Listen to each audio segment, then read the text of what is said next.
अस्सलाम वालेकुम बच्चों।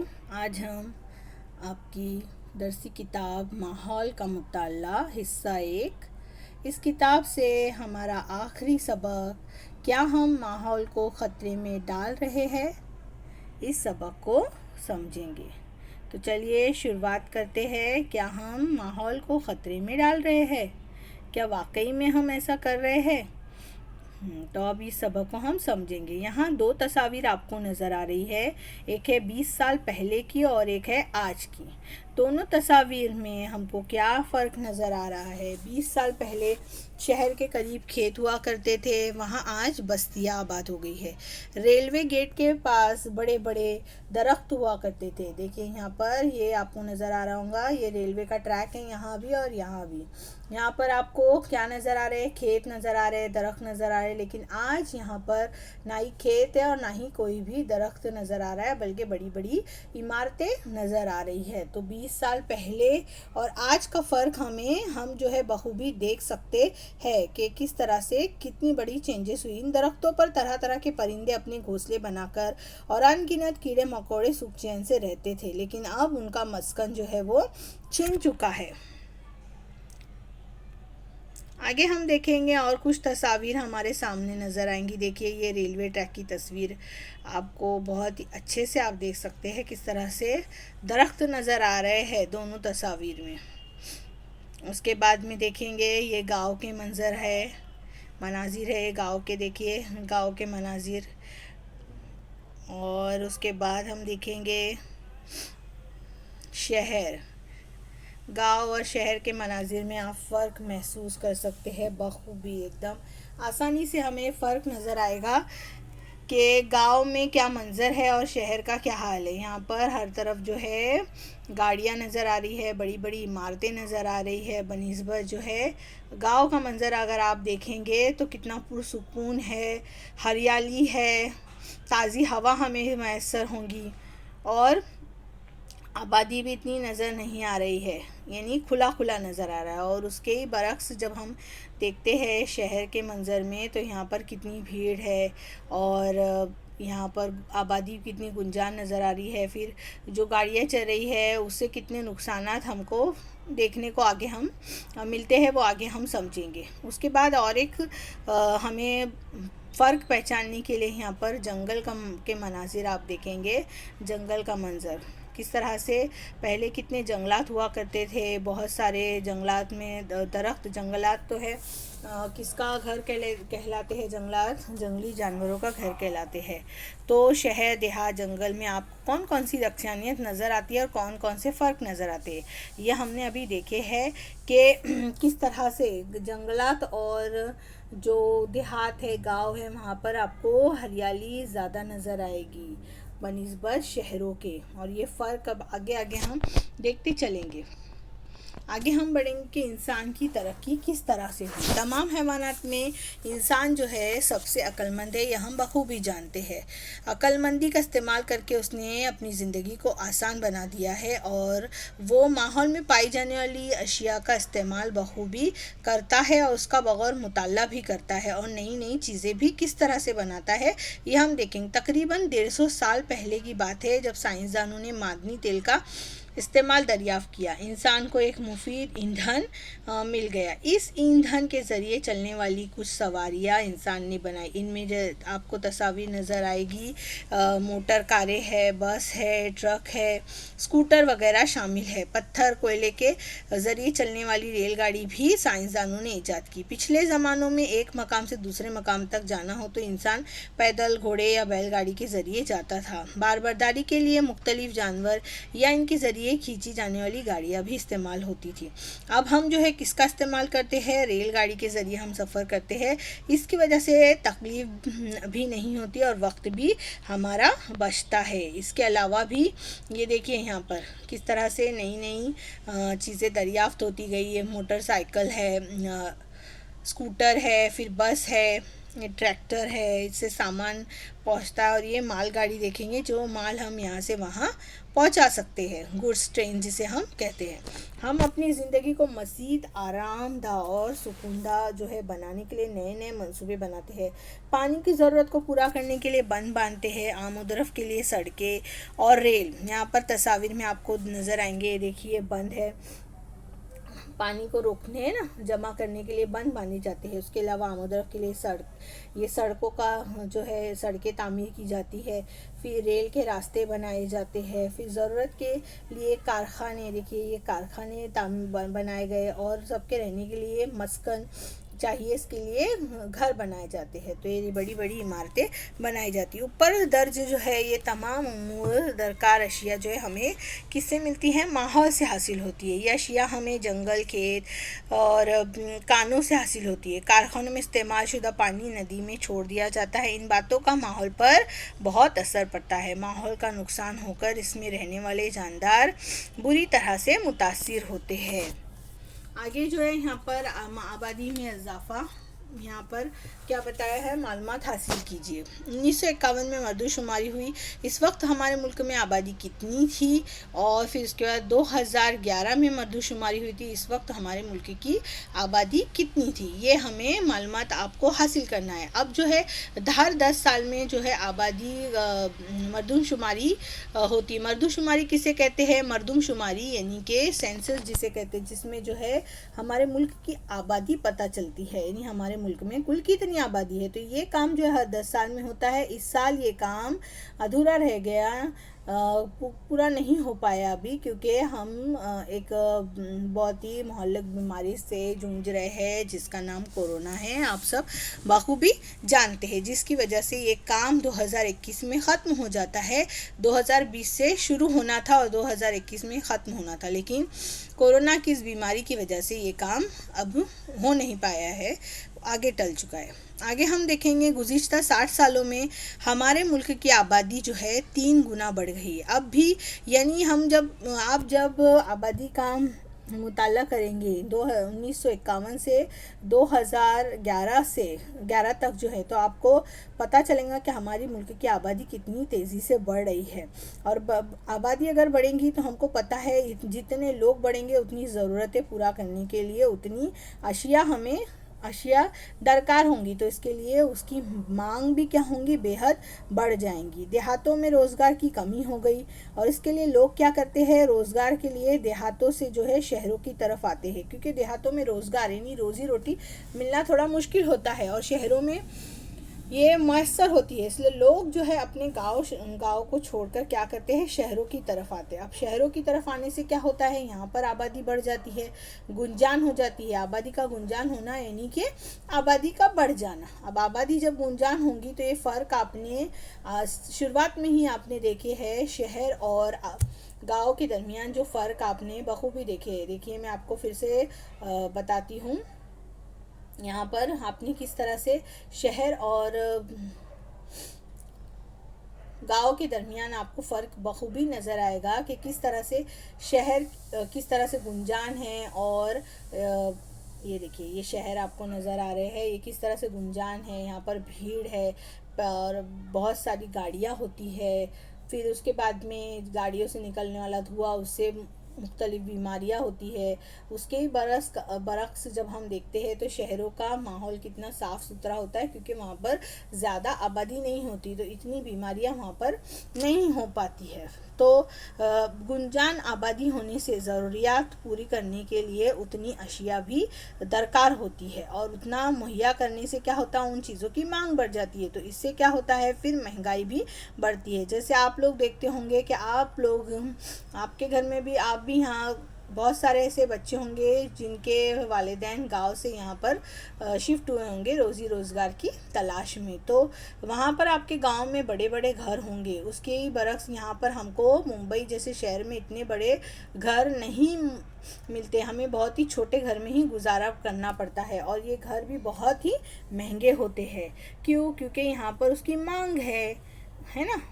वहाँ पर हम घरों की इतनी मांग नहीं है, इसके लिए वहाँ घर सस्ते होते हैं, वहाँ ख़रीदना और यहाँ ख़रीदना हमारे लिए बहुत ही मुश्किल होता है बनिस्बत गांव के। शहरों में घर खरीदना बहुत मुश्किल होता है। तस्वीर में भी आपको नज़र आएगा फ़र्क, किस तरह से यहाँ पर शहरों में गुंजान आबादी नज़र आ रही है, हर तरफ गाड़ियाँ नज़र आ रही है। अब लोग जो है यहाँ पर लोगों के आबादी की तहज यहाँ पर लोगों को घर मुहैया करने के लिए क्या हो गया कि शहरों में मौजूद जो जंगलात है, दरख्त है, वो काट कर नई नई बस्तियाँ आबाद हो गई और यहाँ से जो है दरख्त क्या होते जा रहे हैं, ख़त्म होते जा रहे हैं। उसके अलावा शहरों में काम पर जाने के लिए बहुत लंबा फासला तय करने के लिए लोग क्या करते हैं, सवारियाँ ख़रीद लेते हैं और शहरों में इस तरह से सवारियों का देखिए यहाँ पर गुंजानपन आपको नज़र आएगा।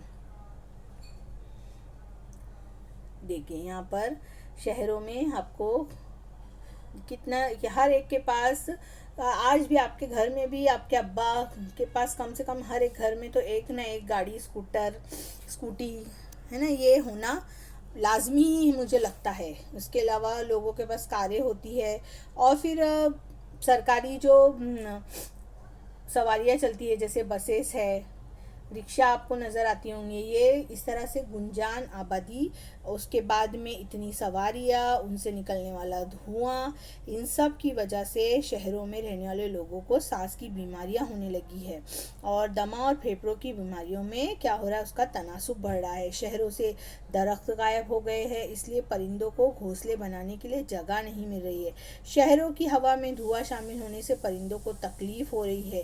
प्यास लगने पर परिंदों को पानी यकीनी नहीं रह गया है। देखो यहाँ पर पानी के लिए किस तरह से परिंदे परेशान नज़र आएंगे। ये देखिए गाड़ियों का निकल रहा है धुआं, इन धुओं की वजह से बीमारियाँ फैल रही है। देखो डॉक्टर के पास नज़र आ रहे हैं पेशेंट।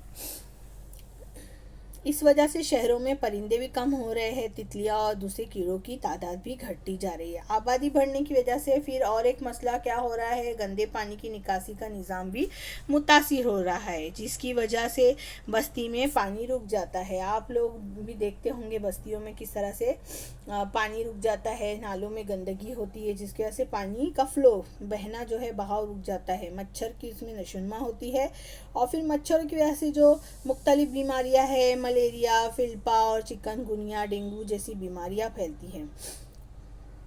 देखा आपने आबादी के बढ़ने से शहरों की बस्तियों पर होने वाले बुरे असरात कैसे होते हैं।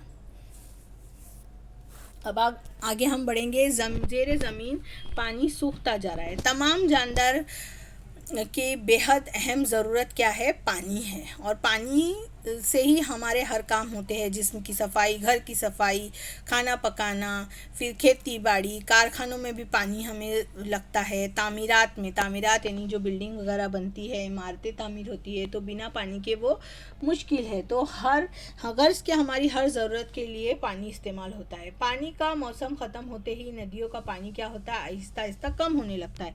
कुएँ भी सूखना शुरू हो जाते हैं। ये पानी मार्च महीने तक किसी तरह काफ़ी हो जाता है। गर्मा में तो कई देहातों में पानी की शदीद किल्लत भी होती है। क्या आप जानते हैं, इंसान वही आबाद होता है जहाँ किसी न किसी शक्ल में पानी दस्तयाब होता है। यहाँ तस्वीर में आपको दो तरह की तस्वीर है, एक बोरवेल है और एक बंद है। आहिस्ता आहिस्ता जो है आबादी में इजाफा हो रहा है और बरसात तो पहले ही जैसी हो रही, लेकिन पानी नाकाफ़ी हो रहा है। क्योंकि आबादी बढ़ रही है। बारिश का ज़्यादातर पानी बह जाता है। इसके लिए जो है अब क्या तामीर किए जा रहे हैं, बंद बांधा जाता है। बंद किसे कहते हैं, पानी के बहाव को रोका जाता है बंद को बांधकर। तो इस तरह से वो पानी जब स्टोर होता है, जमा होता है, तो पूरा साल हमको वो पानी मिलता है।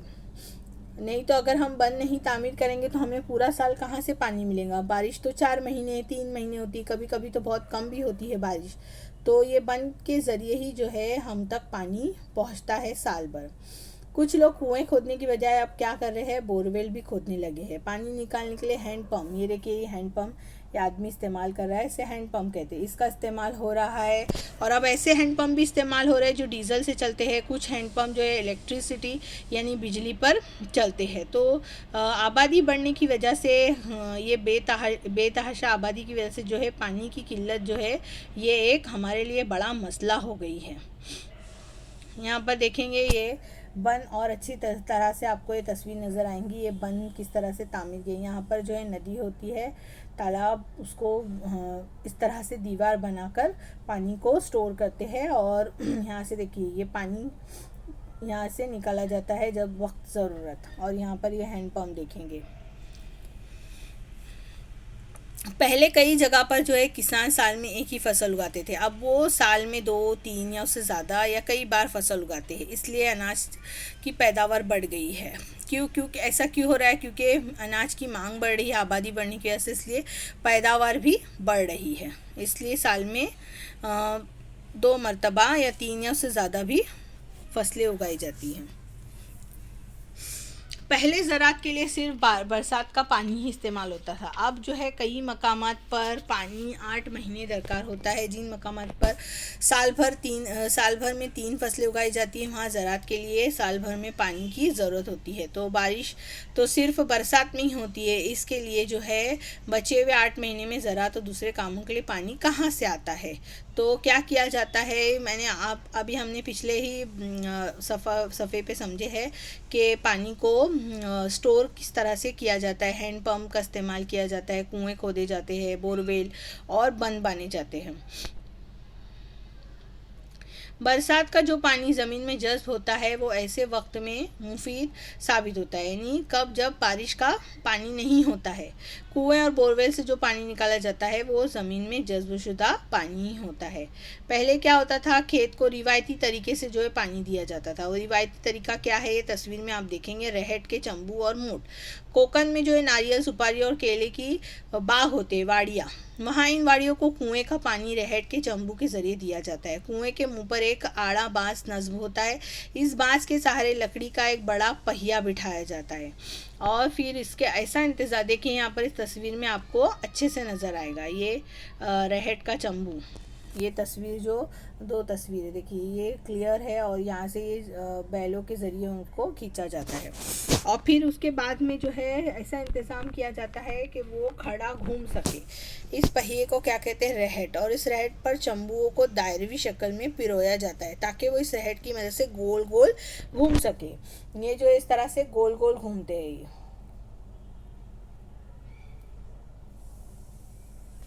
रहट के जो चंबू है ये इस तरह से गोल गोल घूमते हैं। वो गोल गोल घूम सके इस तरह से उसे बिठाया जाता है। ऊपर आते ही पानी से भर जाते हैं वो, और फिर रहट से नीचे आते आते वो चंबू उल्टे हो जाते हैं। इससे जो है भरा हुआ पानी जो है ये नालियों में जो है आ जाता है और फिर वो पानी वाड़ियों तक पहुंचाया जाता है। रहट और चंबू मिलकर ये मशीन बनती है, इसलिए इसे रहट चंबू कहते हैं। फिर भैंसा या बैल लगाकर जो है रहट के चंबुओं को घुमाया जाता है। यहाँ पर नज़र आएगा ये बैलों की मदद से जो है चंबुओं को खींचा जाता है, घुमाया जाता है। आज भी जो है कोकन के कई इलाकों में ये रहट और चंबू आपको नज़र आएगी। उसके बाद जो है महाराष्ट्र में कोकन के अलावा बाकी मकामात पर कुएं का पानी निकालने में माजी में मोट का इस्तेमाल होता था। मोट यानी चमड़े की बड़ी थैली या मशकीज़ा नुमा, जिसे कहते हैं थैली, रस्सी से इसे बांध कर कुएं में छोड़ दिया जाता था। फिर पानी भरने के बाद बैलों की मदद से ऊपर खींचते थे। ये देखिए ये है मोट। ये यहाँ से पानी भरने के बाद बैलों की मदद से उसको ऊपर खींचा जाता था। अब जो है मोट बहुत कम मकामात पर इस्तेमाल होते हैं। इस खेत को पानी देने के लिए कई जगहों पर जो है डीजल, बिजली के पंप इस्तेमाल होने लगे हैं। पहले मोट से जितना पानी निकलता था, अब ये मेकानिकी पंप इससे कई गुना ज़्यादा पानी निकालते हैं। अब जो है नए तरीक़ों से बिजली का इस्तेमाल करके पानी जो है खींचा जाता है और बहुत कम वक्त में जो है पानी हमें मुहैया होता है पंप की मदद से। देखिए ये नए तरीक़ों से किस तरह से खेतों में पानी नज़र आ रहा होगा आपको चारों तस्वीर में। नए तरीक़ों से पानी दिया जा रहा है खेतों में। इंसान ने ये इस तरह से इतनी तरक्की की है। और ये जो है ज़मीन में जज्बुदा पानी होता है जो इस्तेमाल होता है, लेकिन इसका ज़्यादा से ज़्यादा इस्तेमाल होने से जो है ज़मीन में जज्बुशुदा पानी है वो भी तेज़ी से ख़त्म होता जा रहा है। उम्मीद है बच्चों आपको समझ में आया होगा। मिलते हैं फिर नेक्स्ट वीडियो में। अल्लाह हाफिज़।